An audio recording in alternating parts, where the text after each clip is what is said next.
नमस्कार। Breaking bulletin देखना आप शुरू कर चुके हैं। मैं आपके साथ कमल कौशिक। आइए शुरुआत करते हैं ब्रेकिंग बुलेटिन की और बात करते हैं सबसे पहले पीएम नरेंद्र मोदी की।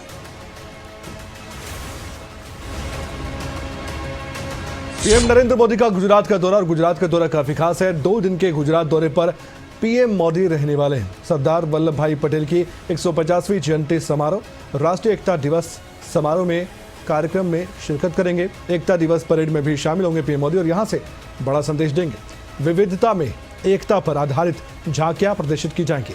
बीएसएफ का मार्चिंग दस्ता झांकियां प्रदर्शित करेगा। एकता नगर में करोड़ों रुपए के सौगात वो देंगे। ई बसों को हरी झंडी भी दिखाएंगे। और पीएम मोदी का कार्यक्रम बहुत बड़ा इसलिए रहने वाला है क्योंकि 1140 करोड़ रुपए की लागत की परियोजनाएं हैं। और आरंभ 7.0 के समापन पर 100वां फाउंडेशन कोर्स के अधिकारी प्रशिक्षुओं के साथ बातचीत करेंगे। तो ये कुछ कार्यक्रम पीएम मोदी के रहने वाले हैं आज और कल के। तो भव्य होगा राष्ट्रीय एकता दिवस। जी हां, मैं जिक्र कर रहा हूं उस एकता दिवस के जो याद दिलाता है सरदार वल्लभ भाई पटेल के देश के लिए की गए योगदान की। केंद्रीय गृह मंत्री अमित शाह भी ये जानते हैं कि गृह मंत्री रहते हुए खुद सरदार वल्लभ भाई पटेल ने देश के लिए कितनी बड़ी भूमिका निभाई। अमित शाह ने संबोधन अपना दिया। सरदार वल्लभ भाई पटेल ने स्वतंत्रता के बाद भारत को एकजुट किया, एक सूत्र में पिरोया। सरदार पटेल की 150वीं जयंती मनाई जा रही है और इस वर्ष राष्ट्रीय एकता दिवस पर अनूठा समारोह होगा, यह अमित शाह का कहना है। हर साल 31 अक्टूबर को भव्य परेड आयोजित की जाएगी। इस परेड में सीएपीएफ और राज्य पुलिस बल दिखाएंगे अपने कौशल। इस बात की जानकारी दी गई। हम सभी जानते हैं कि सरदार पटेल साहब का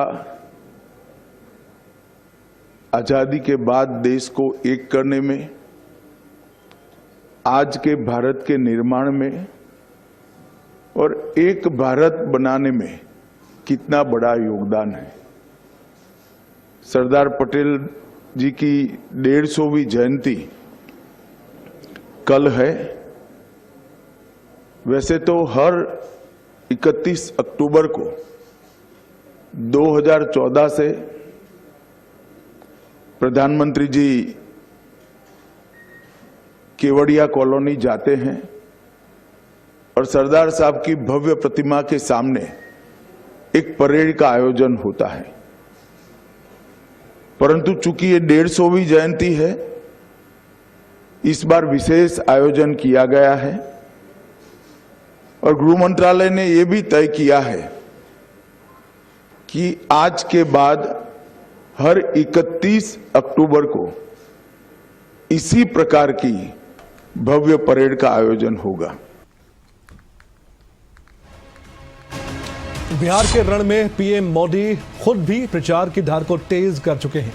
पीएम की मुजफ्फरपुर में चुनावी जनसभा है और यहां की लीची जितनी मीठी है उतनी ही मीठी यहां की जनता है।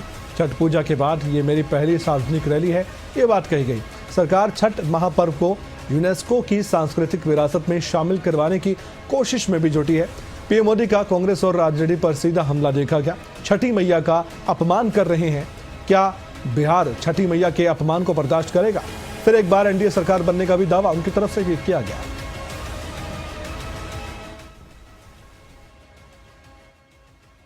मुजफ्फरपुर आता हूं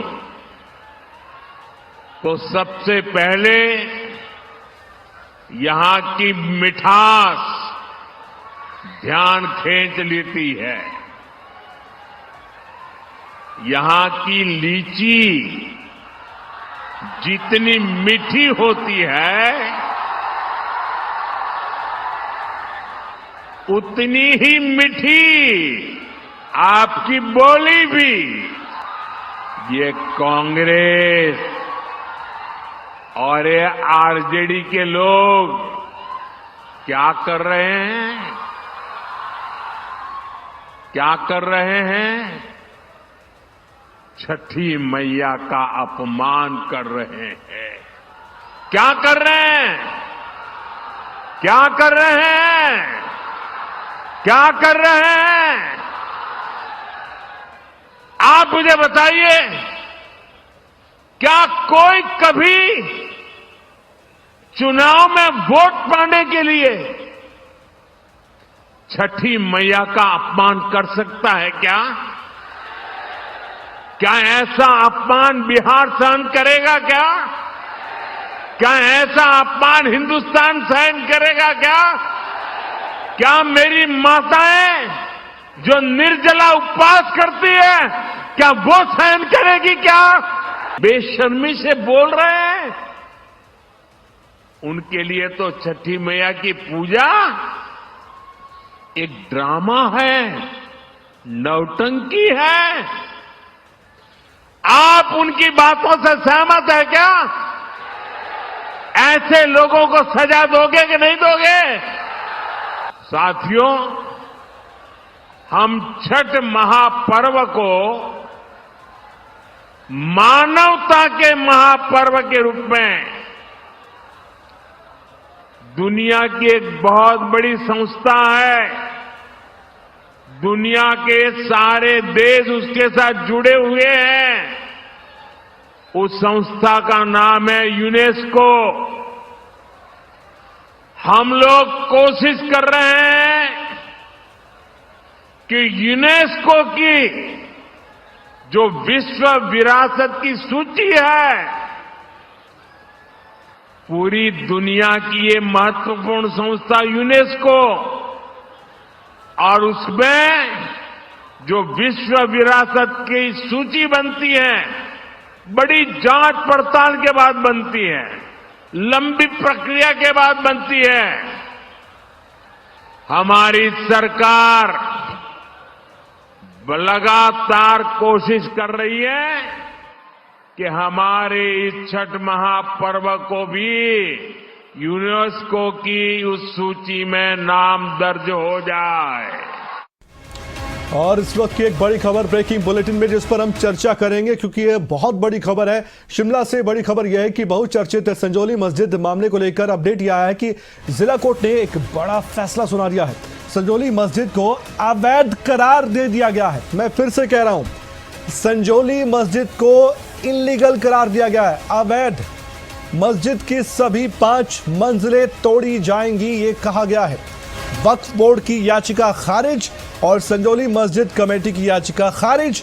एमसी आयुक्त कोर्ट के आदेश को बरकरार रखा गया। 3 मई 2025 को कोर्ट ने आदेश दिया था। सुनवाई के दौरान जिला कोर्ट ने माना था निर्माण नियमों के उल्लंघन में किया गया था। व्यस्तीकरण के आदेश वैध हैं, जिला कोर्ट की तरफ से यह भी कहा गया। इस पूरी खबर को हम समझेंगे। मैं फिर से बता दूं, ध्वस्तीकरण की बात कही गई है कि ध्वस्तीकरण के जो आदेश दिए गए हैं वो लीगल है, लेकिन मस्जिद को, उसके निर्माण को इलीगल कहा गया है। समझेंगे इस खबर को, जानकारी जुटाएंगे, विस्तार से चर्चा करेंगे। सीधे शिमला आपको लिए चलते हैं, पूरा मामला क्या है जानने का प्रयास करते हैं। शुरुआत से लेकर अब तक क्या क्या हुआ और यहां तक ये फैसला कैसे पहुंचा। हमारे साथ जुड़ चुके हैं हमारे ब्यूरो प्रदीप ठाकुर। आइए बातचीत करते हैं उनसे। प्रदीप, इस समय आप ऐतिहासिक रिज मैदान पर मौजूद है और एक बड़ा फैसला दिया गया है। शिमला से बड़ी खबर आई है, जिला कोर्ट की तरफ से संजौली मस्जिद मामले को लेकर यह बड़ा आदेश क्या है और इसका आधार क्या है, क्या टिप्पणी कोर्ट ने की है, सब कुछ बताइए हमारे दर्शकों को।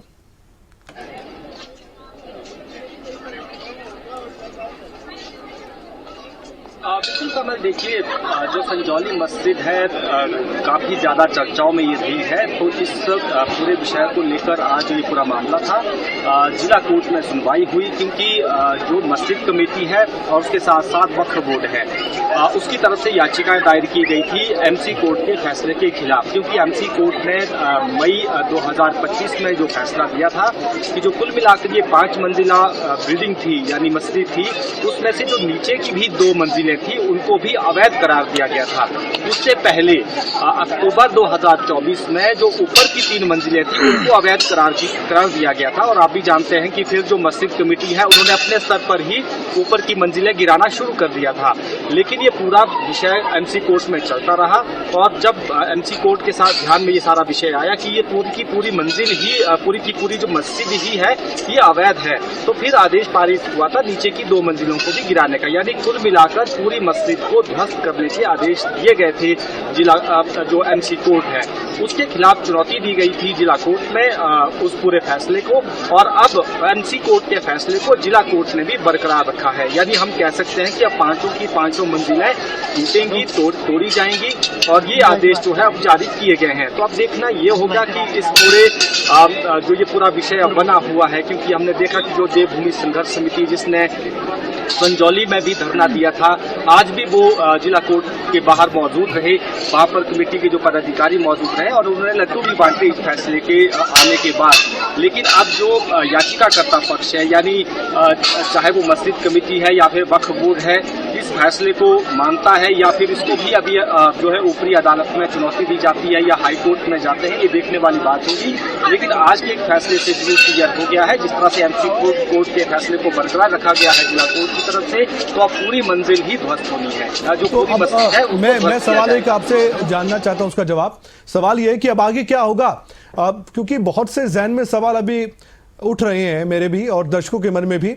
अब क्योंकि ये जो पूरा मामला है ये एक ढांचे को लेकर है जिसको गिराने की तैयारी थी, उसके बाद आपने कहा किस तरह से कोर्ट में, जिला कोर्ट में मामला गया और वहां भी उस आदेश को बरकरार रखा गया जो पहले दिया गया था। अब यहाँ पर शिमला पुलिस और हिमाचल पुलिस को भी थोड़ा सजग, थोड़ा सतर्क रहना होगा कानून व्यवस्था को बरकरार रखने के लिए, कोई असामाजिक तत्व इस फैसले के बाद किस तरह का कोई फायदा ना उठाए और कोई बयानबाजी ऐसी ना हो। तो थोड़ी सा चैलेंजिंग है ये पूरा मोमेंट, आपको लगता है?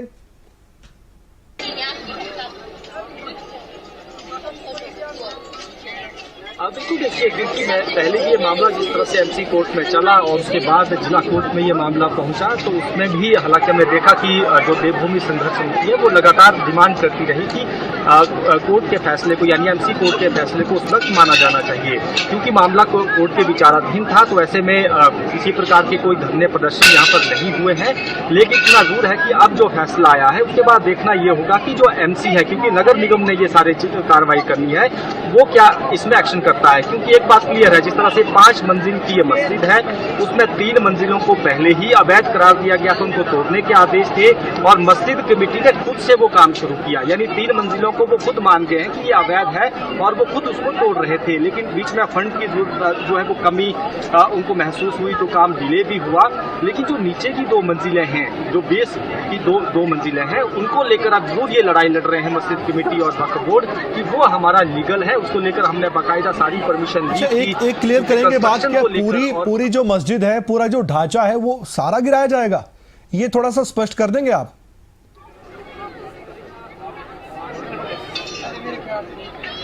बिल्कुल कमल, देखिए क्योंकि पूरा का पूरा ही जो ढांचा है वो अब गिराया जाना है, जो आदेश है। यानी एमसी कोर्ट ने एक चीज में इसमें क्लियर कर दूं, ये 5 मंजिल की पूरी मस्जिद थी, उसमें 3 मंजिलों को पहले ही गिराने के आदेश दिए गए थे।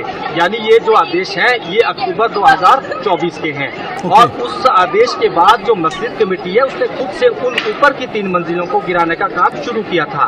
फिर मई 2025 में जो नीचे की 2 मंजिलें, 5 में से जो बेस की 2 मंजिलें हैं उनको भी अवैध करार दिया गया था।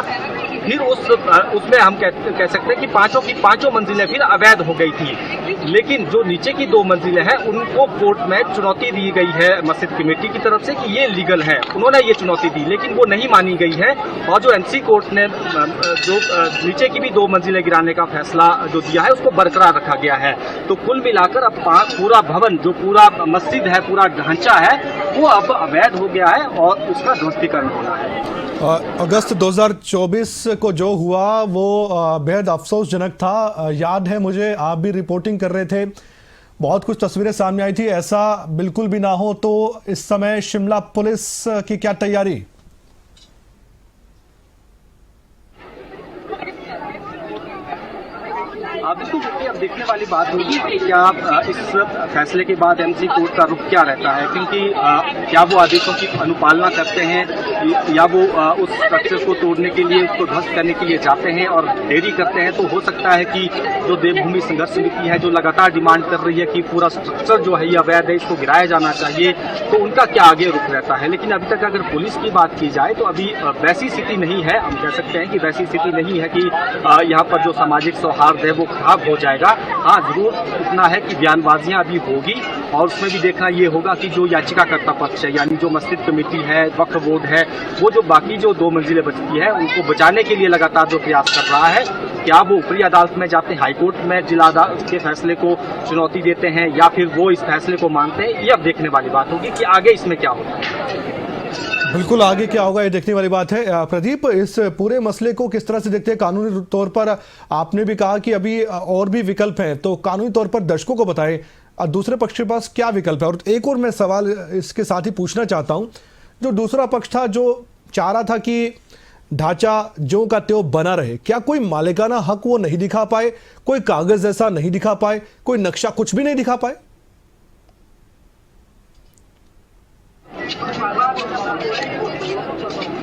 बिल्कुल, देखिए, जब मई 2025 का फैसला आया उस वक्त वो मालिकाना साबित नहीं कर पाए थे और उसी वजह से नीचे की 2 मंजिलों को भी अवैध करार दिया गया था।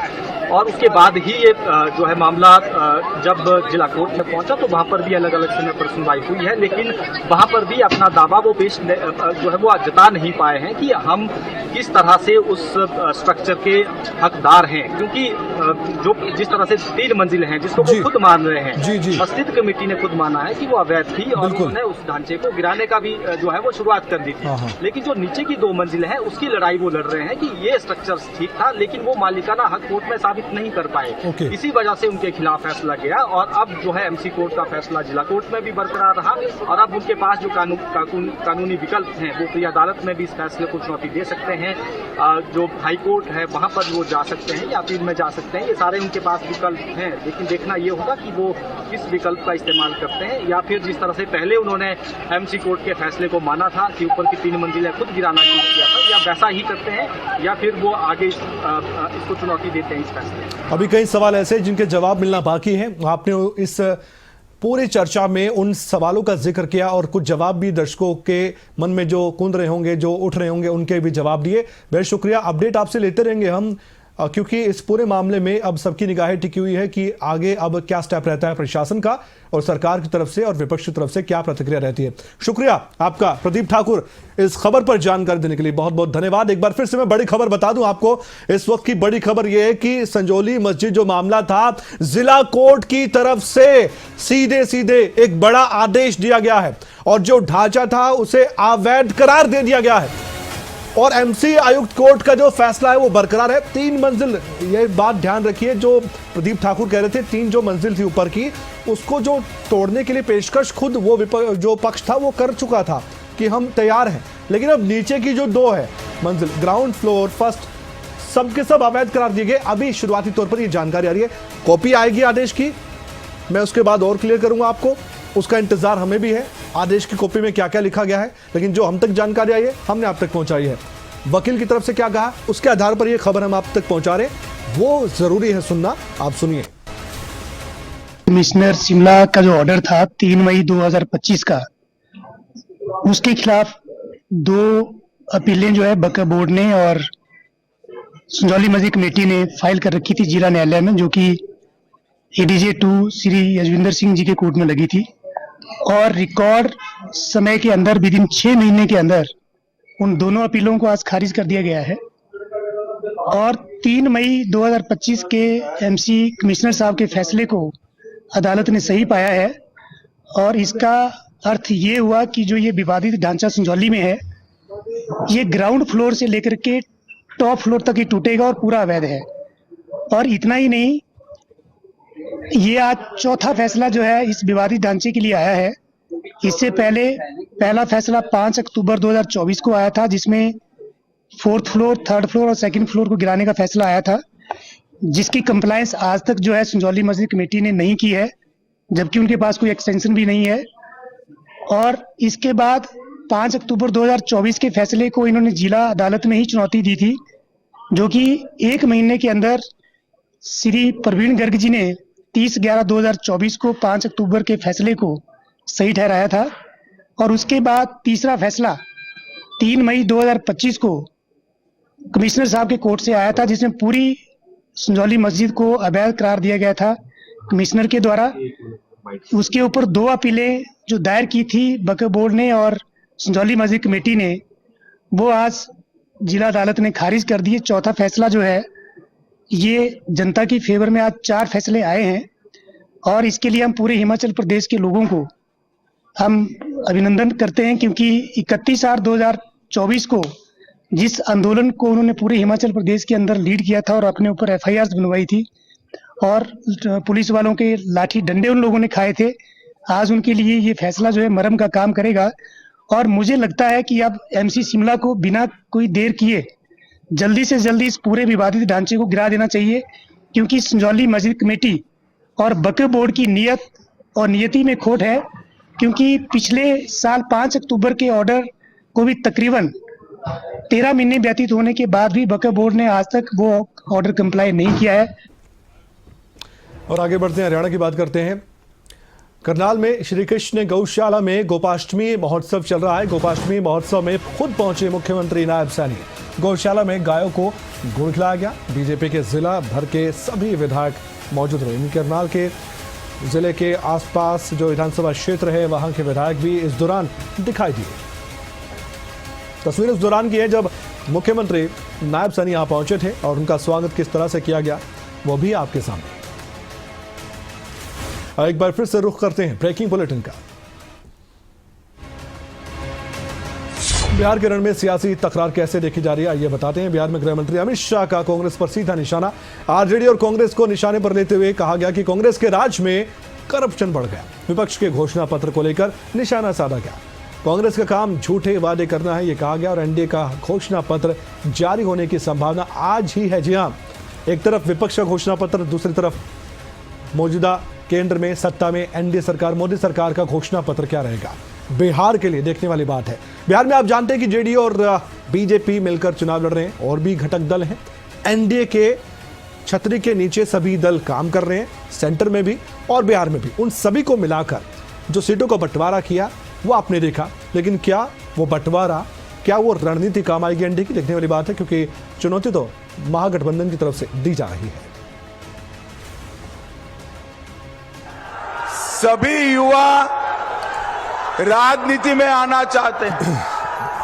ये गठबंधन की 2 पार्टियां, एक पार्टी लालू प्रसाद यादव जी की, लालू प्रसाद जी अपने बेटे को मुख्यमंत्री बनाना चाहते हैं, और दूसरी पार्टी कांग्रेस पार्टी सोनिया जी अपने बेटे को प्रधानमंत्री बनाना चाहते हैं। मैं आज दोनों को कहकर जाता हूं, बिहार में ना सीएम का पद खाली है, ना दिल्ली में पीएम का पद खाली है। बिहार में नीतीश कुमार जी सीएम बनकर बैठे हैं और लालू जी, सोनिया जी दिल्ली में नरेंद्र मोदी जी प्रधानमंत्री बनकर बैठे हैं। नीतीश जी का चेहरा का प्रयोग हो रहा है। रिमोट कंट्रोल बीजेपी के हाथ में है। आप ये मत सोचिए कि अति पिछड़ों की आवाज उधर सुनाई देती है। 3-4 लोग कंट्रोल करते हैं, बीजेपी कंट्रोल करती है, उनके हाथ में रिमोट कंट्रोलर है और उनको सामाजिक न्याय से कोई लेना देना नहीं है। बिहार में मुख्यमंत्री नायब सैनी ने खुद प्रचार किया। विधानसभा में उन्होंने जो बिहार विधानसभा चुनाव है उसमें विचार करते हुए सीधे सीधे एक बात कही कि एनडीए की जीत होगी। एनडीए प्रत्याशी राजीव रंजन के लिए उन्होंने प्रचार किया और कहा कि मुझे विश्वास है एक बार फिर से अपार समर्थन मिलेगा। राहुल बाबा बोल रहा था कि मोदी जी आप गरीब व्यक्ति के खाते तो खुलवा रहे हैं, कहा पैसा कौन डालेगा। ये मजाक कर रहे थे। आज वो समय आ गया है उसका जवाब देने का। मोदी जी ने जो खाते खुलवाए साथियों, उसके अंदर योजना को जोड़ करके हमारे लोगों ने उसके अंदर पैसा जमा किया है। किसी ने 10,000 रुपये किया, किसी ने 20 किया, किसी ने लाख किया, किसी ने 2 लाख किया। उस खाते के अंदर जब वो खुला उसमें पैसा जमा करने का उन्होंने काम किया है। आज उन खातों के अंदर 50,000 करोड़ से ज्यादा जनधन खातों में पैसा जमा है गरीब लोगों का, जिनको खाता खोलने के लिए भाइयों बैंक के अंदर भी नहीं घुसने दिया जाता। ये गरीब व्यक्ति को सम्मान दिया है आदरणीय प्रधानमंत्री जी ने। ये इनको भी पूछना चाहिए, जो ये कांग्रेस इंडी गठबंधन के लोग हैं, ये आपके समय में अगर गरीब व्यक्ति कोई बीमार हो जाता था, पैसे के अभाव में इलाज नहीं कराता था, परिवार से बिछुड़ जाता था, ये सम्मान नरेंद्र मोदी की सरकार ने दिया। आयुष्मान योजना चलाई। आयुष्मान योजना चला करके 4,08,000 करोड़ 4,08,000 करोड़ आयुष्मान कार्ड बना करके बिहार के लोगों को भाइयों इलाज कराने का अधिकार दिया कि वो 5 लाख रुपए तक का 1 साल में अपना इलाज करा सकता है, किसी की तरफ देखने की आवश्यकता नहीं है। भाइयों मेरे बिहार के 25 लाख लोगों ने इस योजना के साथ जुड़ करके लाभ लिया है।